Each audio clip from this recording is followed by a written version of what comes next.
welcome back to the channel.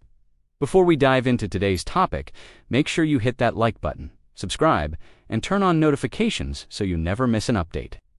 Have you ever wondered how fast a lie can travel?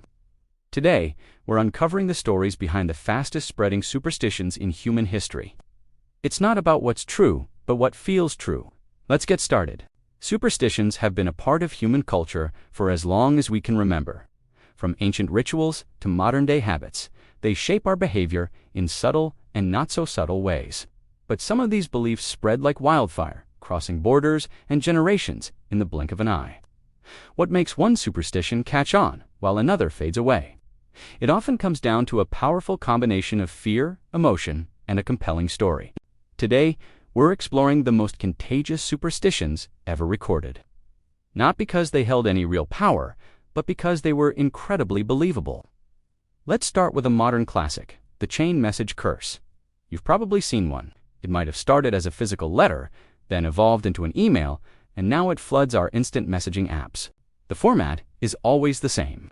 It tells you a story, maybe a sad one, maybe a spooky one, and then it gives you a command. Share this with 10 friends in the next hour, or something terrible will happen. There's no proof, no logic, just a direct threat that plays on our deepest anxieties. What if it's true?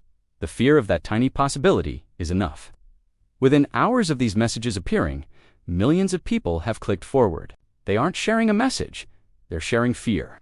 The speed is breathtaking. It's a perfect example of how a simple, unverifiable claim can manipulate human psychology on a global scale.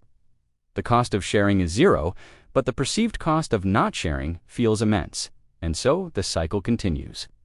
Next up, a superstition so powerful it can bring economies to a standstill. The fear of Friday the 13th. How did a specific day and number become a global symbol of bad luck? The origins are murky, with some theories pointing to ancient mythology and others to historical events.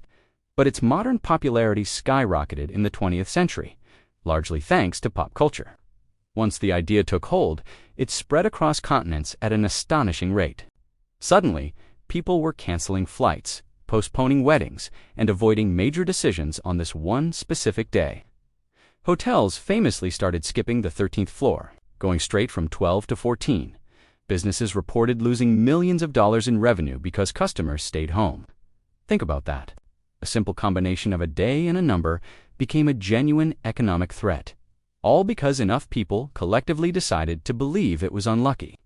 There was no catastrophic event that happened every Friday the 13th, just the shared anxiety that one might, let's travel across cultures to look at another rapidly spreading belief, the evil eye. This superstition is ancient, with roots in classical Greece and Rome, but its ability to adapt and spread is what makes it so remarkable. The core belief is that a malevolent glare, often fueled by envy, can bring misfortune, illness, or injury to the person it's directed at. From the Middle East and the Mediterranean, this idea traveled to Europe, Asia, and Latin America. Embedding itself in dozens of different cultures, as it spread, so did the antidote, the iconic blue eye-shaped charm known as the nazar. You can find this symbol everywhere, from jewelry in a Turkish bazaar to keychains in a New York gift shop. What's as fascinating is that there's zero scientific evidence that a look can cause physical harm. Yet millions of people, from all walks of life, adopted this belief and its protective symbols. It speaks to a universal human fear of jealousy and the ill will of others. The evil eye provides a simple explanation for sudden misfortune and a tangible way to feel protected. Now, for a superstition that has shattered its way through centuries, the idea that breaking a mirror brings 7 years of bad luck. This belief originated with the Romans, who believed that mirrors didn't just reflect your image, but also held a piece of your soul. They also believed that life renewed itself in 7-year cycles. So, breaking a mirror meant damaging your soul, and it would take 7 years for it to recover. This superstition traveled along ancient trade routes, passed down through stories and folklore. It survived the fall of empires and the rise of the scientific revolution. Even today, in our modern, technologically advanced world, many people instinctively flinch when a mirror breaks. They might not truly believe they're cursed for 7 years, but the cultural imprint is so deep that the feeling of dread is almost automatic. People become more careful around mirrors, not because they're afraid of the broken glass, but because they're afraid of a centuries-old story. It's a powerful reminder of how long a superstition can linger in our collective consciousness. So, why do these beliefs spread so incredibly fast and stick around for so long?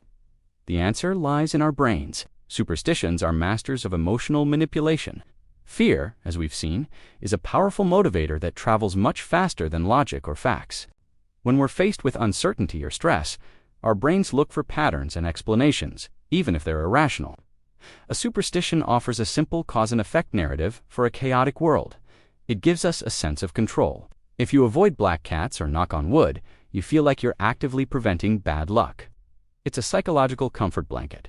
In moments of high anxiety, we are far more likely to choose a comforting belief over a complex and perhaps unsettling truth. These stories are not just stories. They are survival tools that have been passed down because they successfully soothe our most primal fears. In the end, the story of the fastest-spreading superstitions isn't really about magic, curses, or bad luck. It's a story about human psychology. It reveals our shared fears, our need for control, and our incredible power to create collective belief systems out of thin air. The same mechanisms that make a curse go viral are the ones that shape public opinion and cultural norms every single day. If you found this exploration into the human mind as fascinating as I did, show some love by hitting the like button and subscribing to the channel. And I want to hear from you. What's a superstition you grew up with? Share your thoughts and stories in the comments below. Thanks for watching, and I'll see you in the next video.